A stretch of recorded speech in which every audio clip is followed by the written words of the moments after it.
Si vous n'aimez pas l'architecture, aimez au moins la culture. www.misteremma.com. Art Tendance People.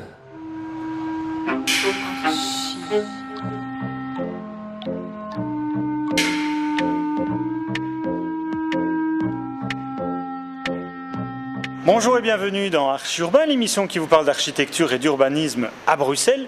Je suis en compagnie de Christian Lasserre. Bonjour Christian.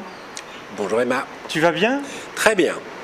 Alors, on t'avait déjà vu dans une précédente émission où on avait parlé un peu de toi, on avait fait des petits jeux aussi ensemble, de toi en tant que consultant urbaniste. Oui. En tant que professeur à l'université, Oui. En tant que diplômé Frix, mais ça j'ai déjà oublié ce que c'était. Hein. Oui, mais il faut regarder l'épisode précédent. On regardera l'épisode précédent. Alors tu as voulu m'emmener ici, rue de Laken, parce qu'il y a quelques années d'ici, tu as travaillé chez AG Real Estate. Et tu t'es occupé de ce projet-ci, rue de Laken, qui est un ensemble de bâtiments qui fait tout un pâté de maisons. Explique-nous un peu l'historique de ce site pour commencer. Alors le développement de ce site en fait a commencé dans les années 60, à une époque où les promoteurs et propriétaires remembraient des grands îlots, comme par exemple celui où a été construit le centre administratif de la ville de Bruxelles, oui, ou le bâtiment qui a abrité de longues années le siège de Philips. D'accord. Et le principe à l'époque, c'était on remembre tout un îlot, on démolit tout, on met une tour. Et donc il y a eu une tour. Alors ici, il y a eu une tour sur une partie de l'îlot. Et la première tour de Bruxelles. Et une des toutes premières tours de Bruxelles. Pas très haute, hein, pas très haut, 11 étages. Oui, oui. Et à l'époque, en effet, la tour la plus ancienne était à Anvers et oui, pas à Bruxelles. Il y avait eu la tour de logement en 1938, boulevard Général Jacques. Mais cette tour était, à la fin des années 50, une des tours, les premières tours de Bruxelles, qui a été en tout cas la première tour démolie de Bruxelles. Effectivement, pour construire alors un bâtiment que l'on voit sur les images, qui est beaucoup plus petit, qui fait 5 étages de haut, comment est-ce qu'on a pu accepter ça ? Ça donne espoir pour l'avenir. Parce que sur le même terrain, oui, on a pu construire une fois et demi de plus de mètres carrés, oui, et 2 fois le nombre de mètres carrés utiles. D'accord. Parce que toutes ces tours étaient construites sur des socles, étaient construites en recul, et pas du tout dans l'alignement de la rue. Oui. Et le nouveau bâtiment de 5 étages est construit dans l'alignement de la rue. D'accord. Et puis alors il y a la partie bureau, donc rue du Pont-Neuf, et puis on a une partie logement, oui, logement et commerce, rue de Laken. C'est quoi ? Tout est neuf ?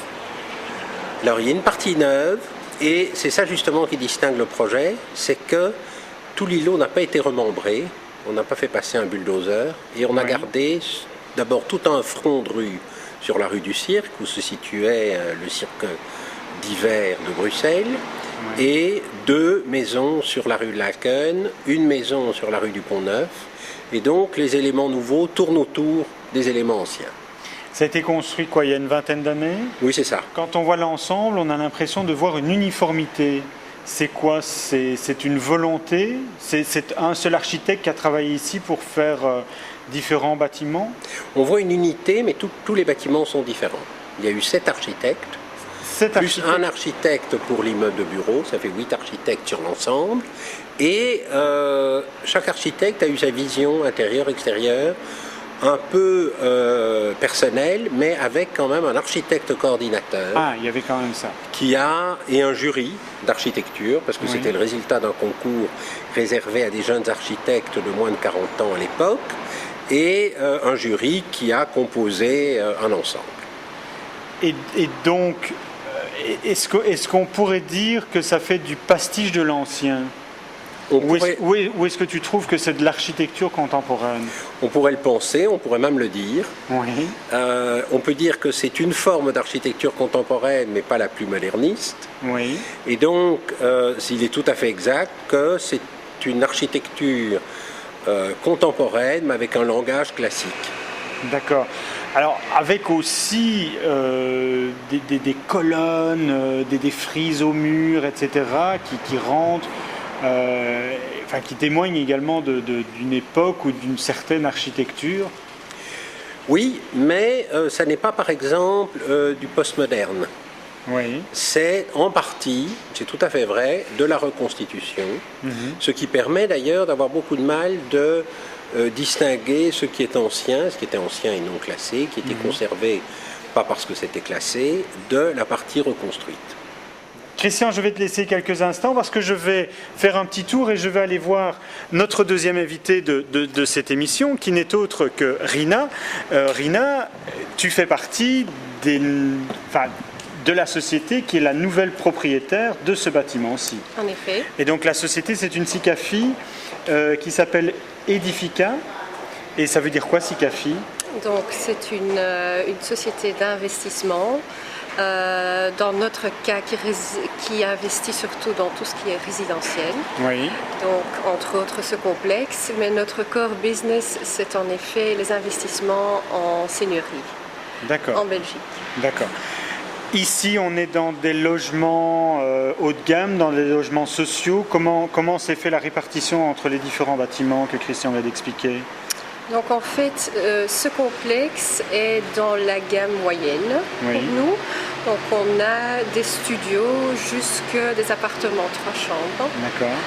Les studios allant de 40 mètres à 45 et les 3 chambres allant de 90 jusqu'à 120 mètres carrés.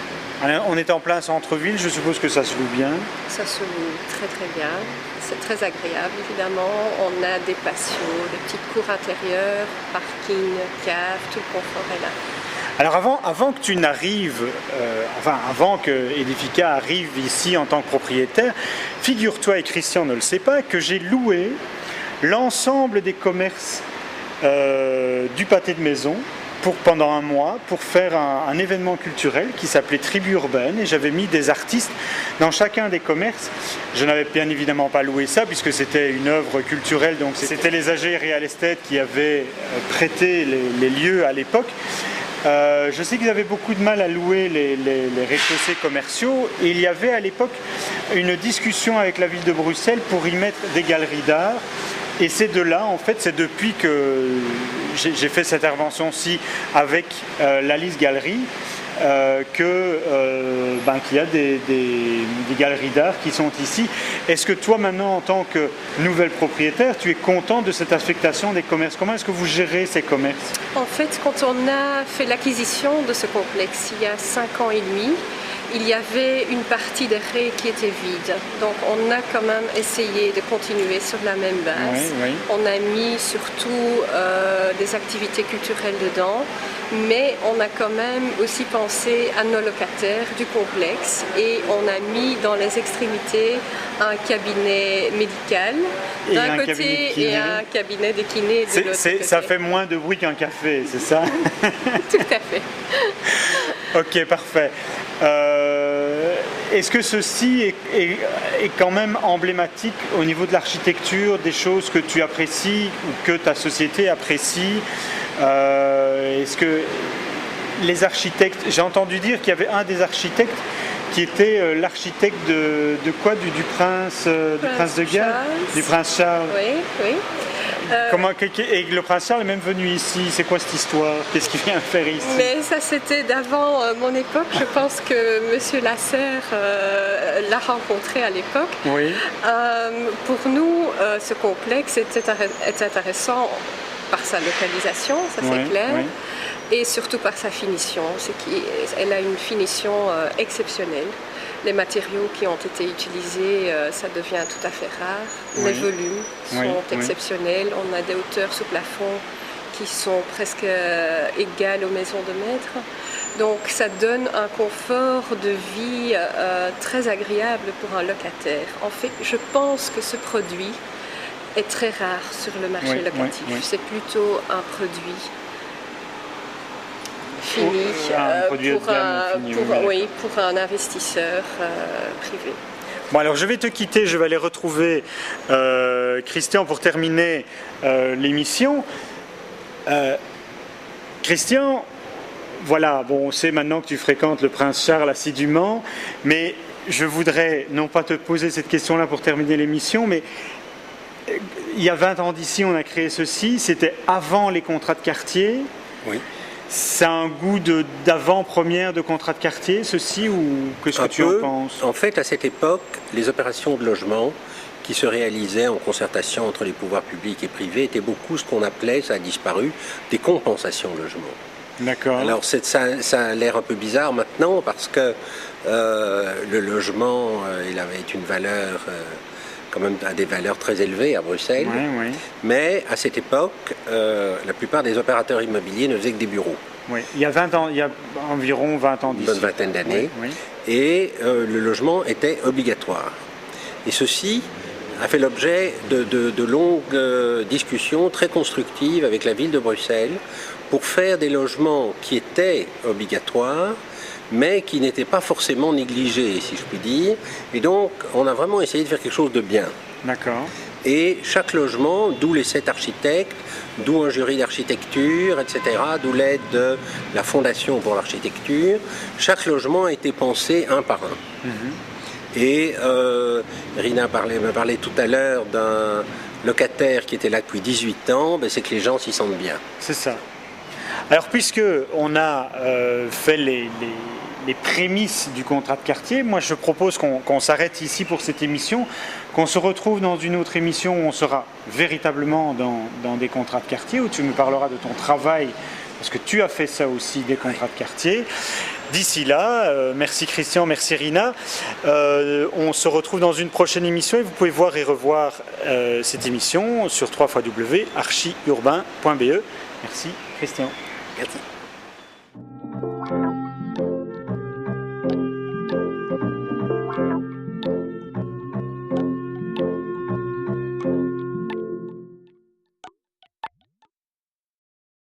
Si vous n'aimez pas l'architecture, aimez au moins la culture.